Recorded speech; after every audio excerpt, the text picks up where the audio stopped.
El Hadj Malick Ndiaye. Élection locale de janvier 2022, les candidats et autres acteurs engagés sur le terrain politique en font une sorte de primaire en direction des prochaines élections. Conviction de Ndiaga Sylla, l'expert électoral qui dit avoir fini par comprendre, se réjouit aussi de la floraison de candidatures indépendantes qui donnent à ces élections toute sa dimension locale aux citoyens de départager au bout du compte les différents candidats au soir du 23 janvier, conclut Ndiaga Sylla.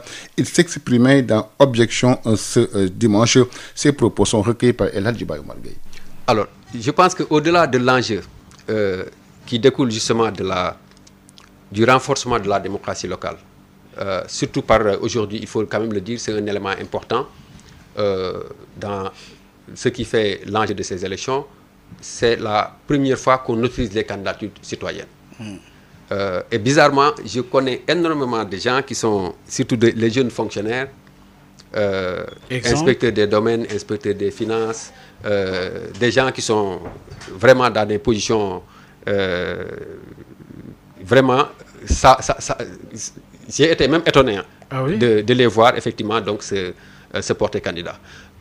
Mais il y a aussi le fait que justement ces élections constituent en fait une sorte, du moins c'est aujourd'hui de laboratoire pour les prochaines élections. Ce qui me surprend, j'ai fini par le comprendre, c'est que les acteurs politiques, aussi bien l'opposition que le pouvoir, veuillent donner un enjeu, en tout cas qui ne me semblait pas en fait être de mise, c'est de donner une autre dimension que celle locale aux élections territoriales. Et j'ai compris en réalité que c'est une sorte de primaire pour la prochaine, les prochaines élections, particulièrement la présidentielle. Mais il y a aussi le fait que, il ne faut pas l'oublier, on a prorogé plusieurs fois le mandat. Aujourd'hui, ceux-ci avaient été élus en 2014, ils ont pu avoir 2 ans et demi de prorogation. Dans certaines situations, justement, dans certains cas, certains sont fatigués. Pour eux, il faut les remplacer. Et le pouvoir, et d'ailleurs c'est une option aussi qui a été prise pour l'essentiel par le pouvoir, c'est de les maintenir compte tenu peut-être de leur ancrage avec les populations. Pire du moins, Serigne Mboup a été donc choisi pour remplir la tête de la commune. Le meeting d'investiture a eu lieu hier. Correspondance depuis Pire, Babacar Sow. Pour répondre sur la décision d'investiture de la coalition de la grande majorité présidentielle, oui, j'accepte d'être le candidat de la grande coalition de la majorité présidentielle. Ce sont les paroles de Serigne Mboup, maire sortant de la commune de Pire, qui a été reconduit pour diriger la liste de la coalition Benno Bokk Yakaar à ces élections du 23 janvier 2022. Un grand meeting organisé devant ses alliés pour revenir sur l'appel du chef de l'État et président de la coalition Benno Bokk Yakaar qui leur a refait confiance. Une occasion pour Serigne Mboup, à l'en croire, de tendre la main à tous les fils de Pire, une ville qui pour la première fois de son histoire n'a connu une si forte coalition. Serigne Mboup, maire sortant de Pire, est candidat à sa propre succession. Nous avons, malgré ce bilan, entendu l'appel de son Excellence. Nous avons tendu les mains à tous les enfants de la commune. Je suis heureux de dire ici, à Pire, que dans l'histoire politique de cette localité, jamais une coalition aussi forte n'a existé ici.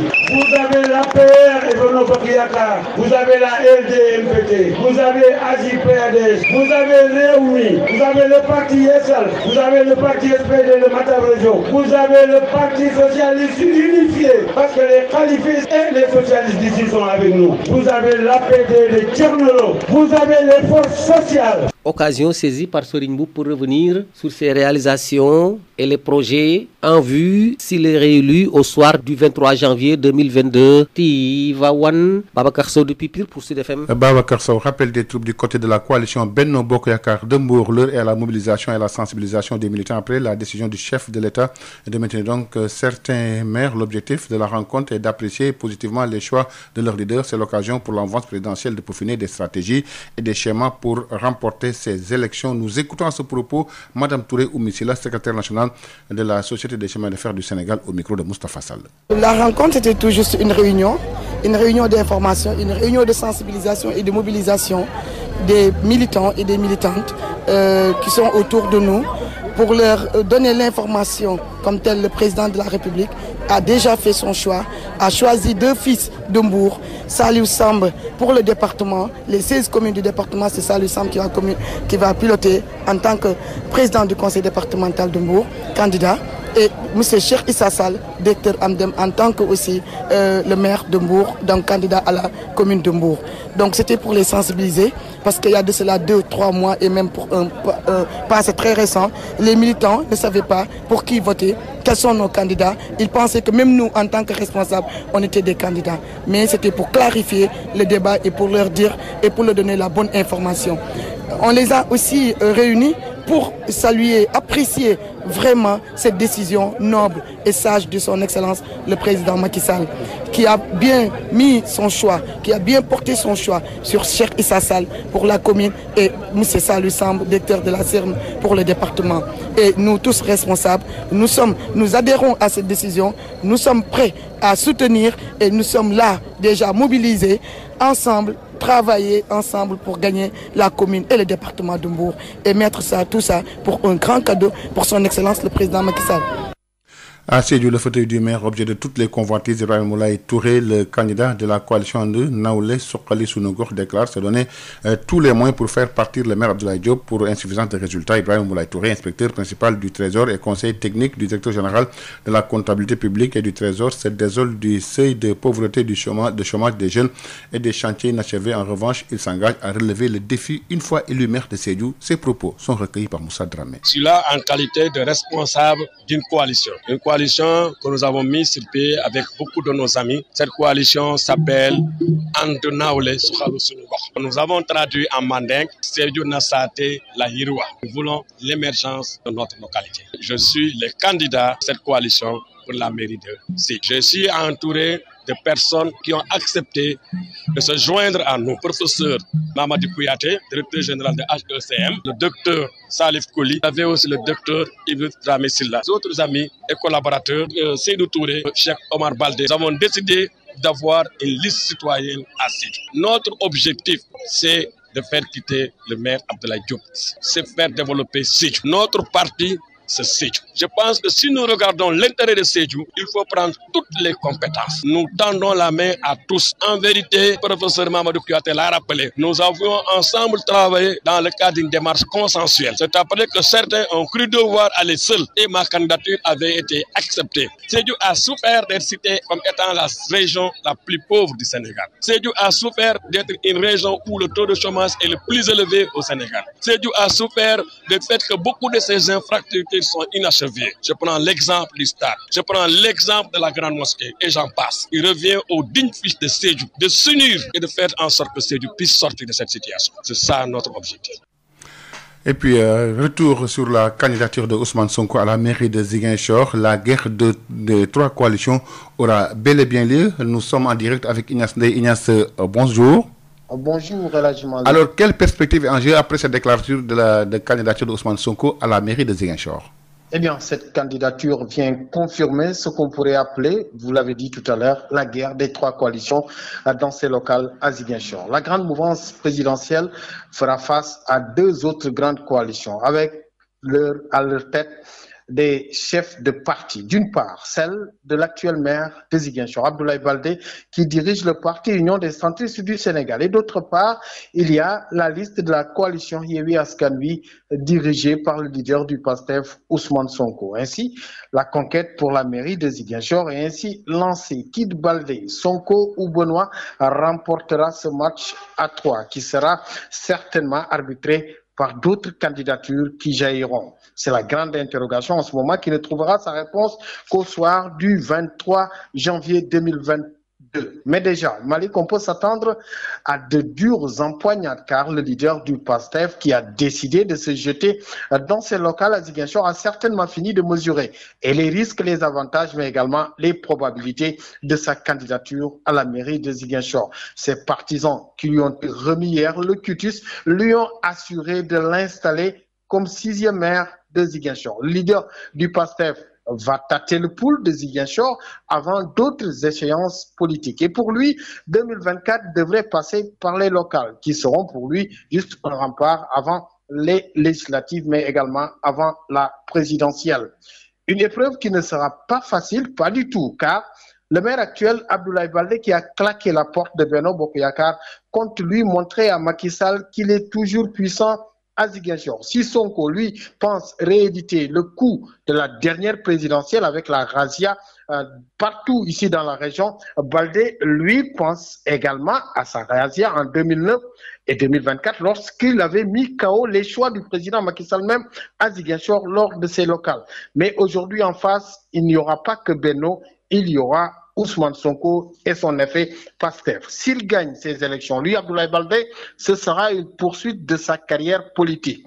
Mais à défaut, un faux pas sonnera tout simplement comme une mort politique. Et là, Baldé le comprend, puisque Baldé, lui, qui ne cesse de faire des va-et-vient entre l'opposition et la mouvance présidentielle, peut-être que ces va-et-vient lui ont beaucoup porté préjudice.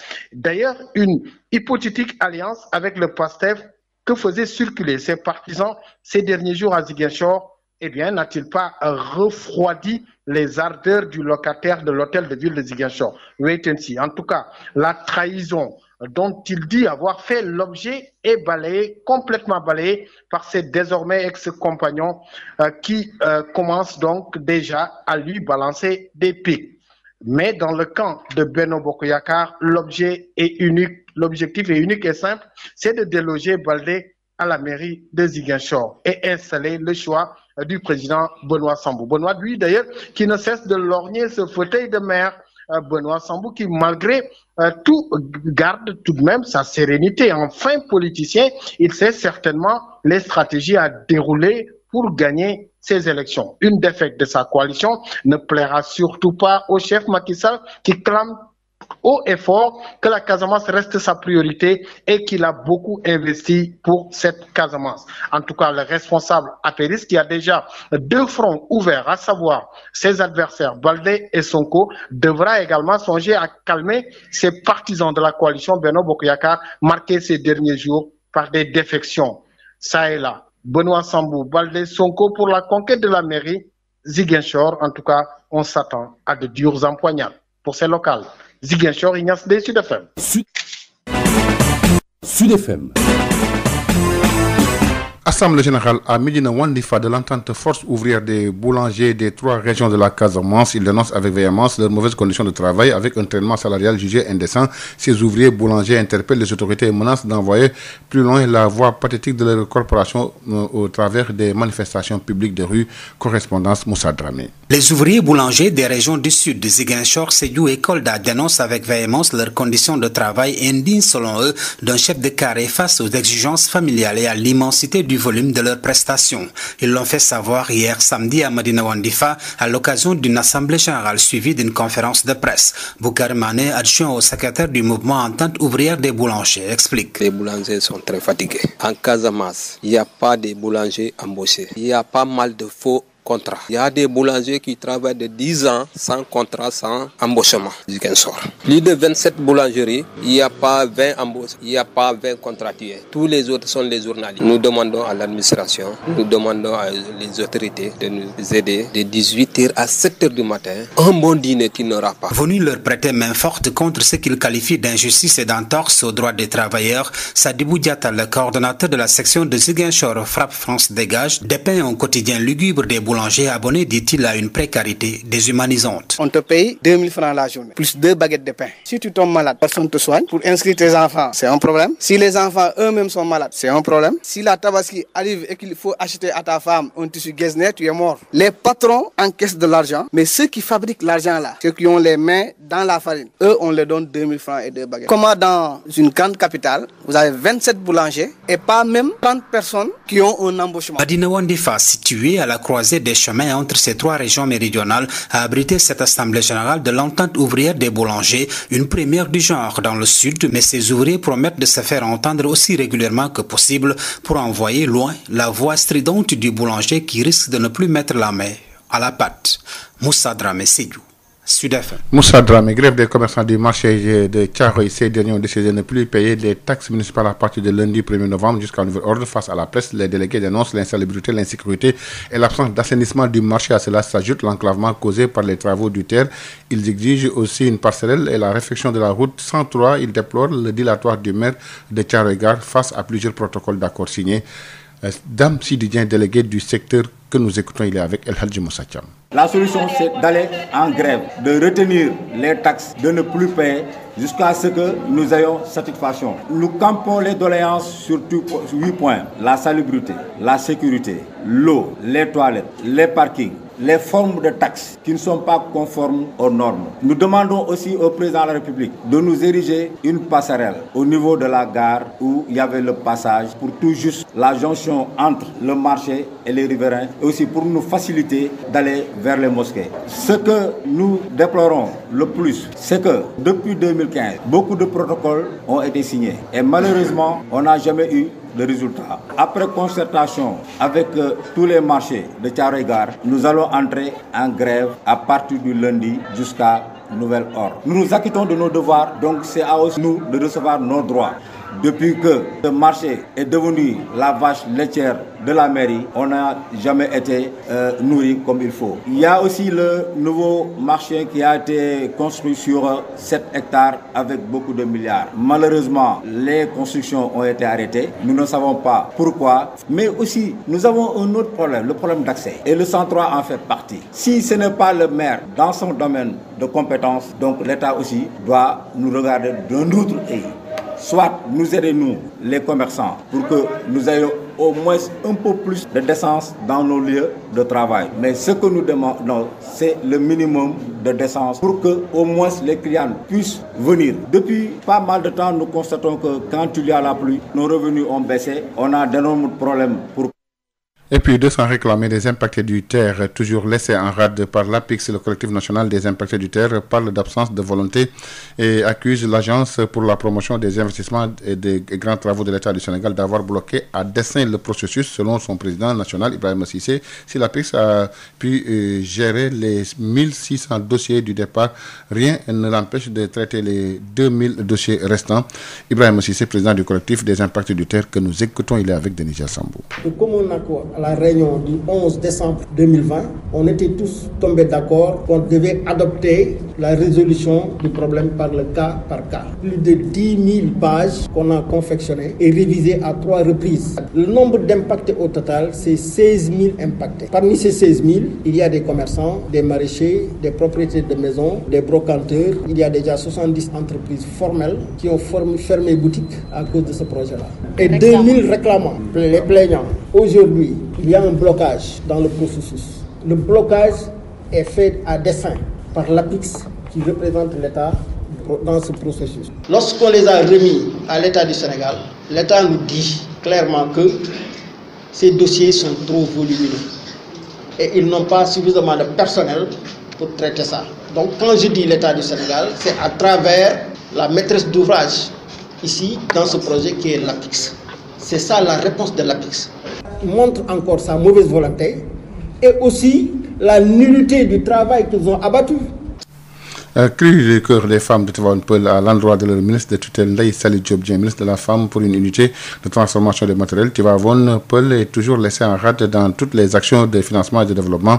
Elles l'ont fait savoir à l'occasion de leur fin de formation en transformation céréales locales, jus, fruits et légumes initiés par le réseau des artisans du département de Rufisque. 26 femmes du GIE Takku Liguey Tivaouane Peulh ont reçu leur attestation. Denisia Sambou. Formatrice en transformation jus, fruits et légumes, Bintou Ndiaye, présidente du GIE Takku Liguey de Tivaouane Peulh, se bat nuit et jour pour l'autonomisation des femmes de la localité. C'est d'ailleurs en ce sens qu'elle a obtenu du réseau des artisans du département de Rufisque la formation de 26 femmes de son GIE.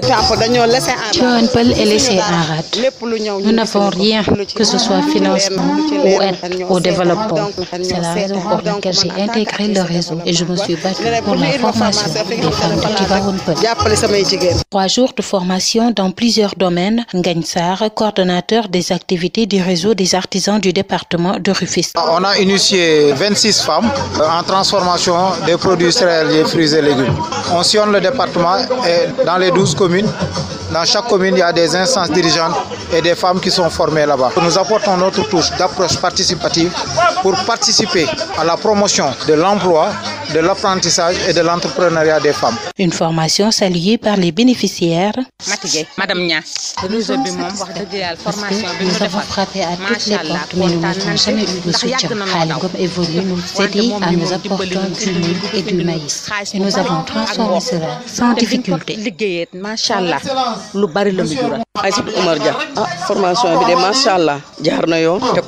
Outils, attestation en poche, les femmes de Tivaouane Peulh interpellent leur ministre de tutelle, Ndeye Saly Diop Dieng. Elles veulent elles aussi accéder au financement. Parce que nous avons notre NUEA et registre des commerces, mais depuis lors, nous ne pouvons pas nous déclarer aux impôts et domaines.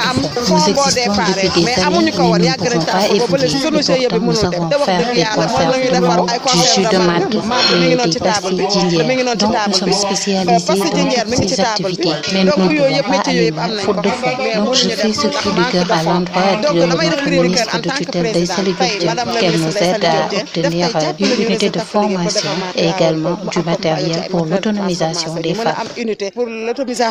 Tivaouane Peulh, Denisia Sambo pour Sud FM. Denisia Sambo, la conférence des Nations Unies sur les changements climatiques s'ouvre ce dimanche à Glasgow, un rendez-vous organisé par le Royaume-Uni en partenariat avec l'Italie. Jusqu'au 12 novembre prochain, le Sénégal prend part à cette COP26 avec de nombreuses préoccupations.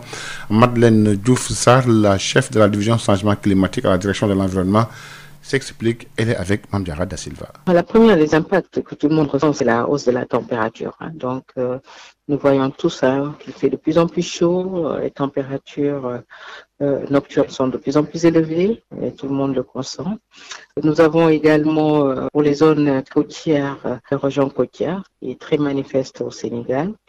Avec la chaleur, bien sûr, vous allez voir les risques d'évapotranspiration. Donc, vous avez de plus en plus, en tout cas, les zones où on avait des nappes, des surfaces d'eau qui se tarissent plus rapidement du fait de la chaleur et de la température. Donc, à côté de cela, vous avez aussi les autres événements extrêmes que nous connaissons de plus en plus. Ce sont les inondations, les fortes intensités de pluie.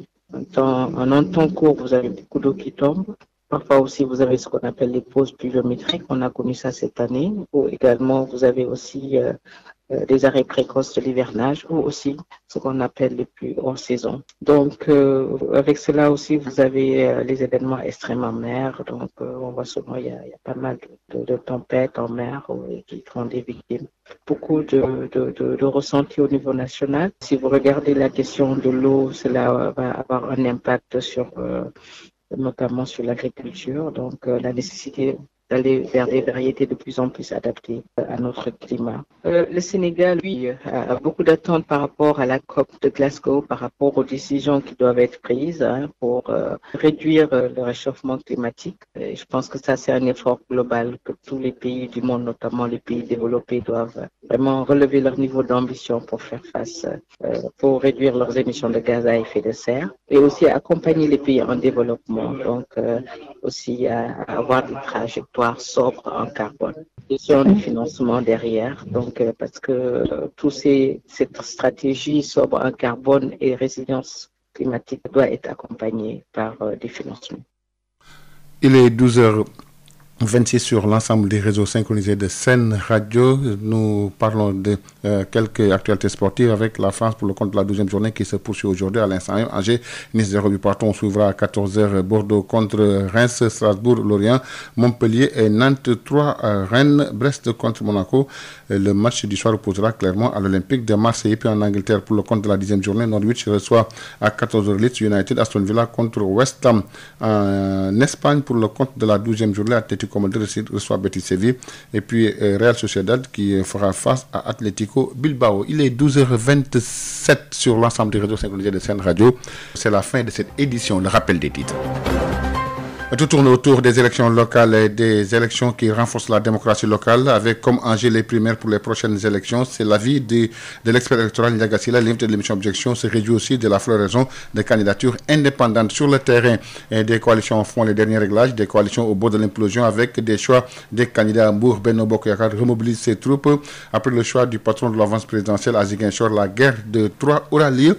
Après la déclaration de candidature de Ousmane Sonko, vous avez suivi les explications de Inès Dey dans ce journal. Assemblée générale à Médina Wandifa de l'entente force ouvrière des boulangers des 3 régions de la Casamance. Ils dénoncent leurs mauvaises conditions de travail. Et puis la conférence des Nations Unies sur le changement climatique s'ouvre ce du matin à Glasgow. Le Sénégal prend part avec beaucoup de préoccupations. Vous avez suivi les explications de Madeleine Diouf dans ce journal. Et un journal mis en œuvre par Hassan Thioune, complété également par la rétro présentée par Hadi Sen. À la partie technique Hassan Thioune, la présentation signée Elhadji Malick Ndiaye. Abdoulaye Diop vous retrouve à 13h pour le journal en wolof.